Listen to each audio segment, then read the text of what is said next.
Turning now to the Israel-Hamas war. The bodies of 6 Israeli hostages have been recovered by the Israeli military during an overnight operation in Gaza. CBC's Sasha Petrusik is in Jerusalem and has more on what we know about these hostages.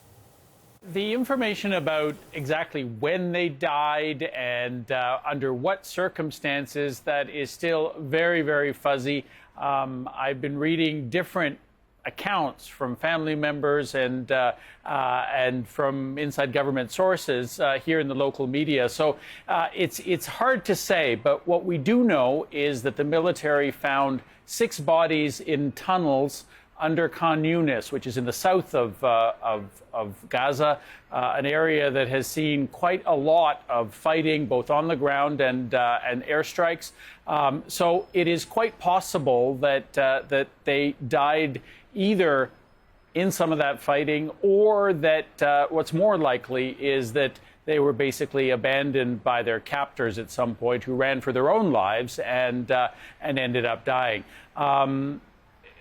What this does is, first of all, it reduces the number of hostages in Gaza who will be part of whatever ceasefire deal, if there is one, is put together. But the other thing that it does is it really puts a lot more pressure on the Netanyahu government to sign this deal and to bring the other hostages home, because as you can imagine, the families of these 6 hostages are very, very upset that there hasn't been a deal, wasn't a deal early enough to save their relatives before they were killed. This is what we're hearing from those relatives. In so many cases, we have counted 18 cases of the government of Israel torpedoing the initiative to get the hostages back. 18 in the last 10 months. So yeah, we're caught between a rock and a hard place. You know, the Hamas and the Israeli government both contributing their part to the death of my uncle, who was a war hero, who fought in Israel's war, who got injured in '67 in the Six-Day War in Jerusalem, who lived his whole life building the country, building the kibbutz, the community, his family. And obviously there is still, there are various military operations still continuing, not only in the south where these hostages were found, but also in central Gaza, where there's been quite a bit of operations, really right from the beginning last October. So what we are seeing here and hearing is about an airstrike today on a school where displaced Palestinians are staying. There aren't that many in central Gaza, but in Gaza City, this was the scene earlier today.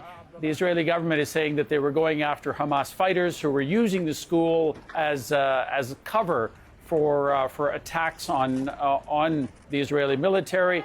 But they, in fact, were had to be struck there. Hamas has always said that they don't use civilians for cover and that they were not using them in this particular instance. Meanwhile, we know that Secretary of State Antony Blinken is back in the region. He's in Egypt today to continue those ceasefire negotiations. Where do things stand on that front?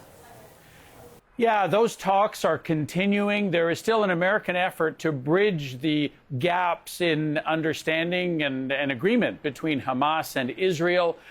He is in Egypt because Egypt and Qatar are key mediators in all of this, along with the Americans. And the next talks will be happening in Cairo. They're expected within the next few days. Now, Hamas has said that they are not interested in participating, just as they did not last week.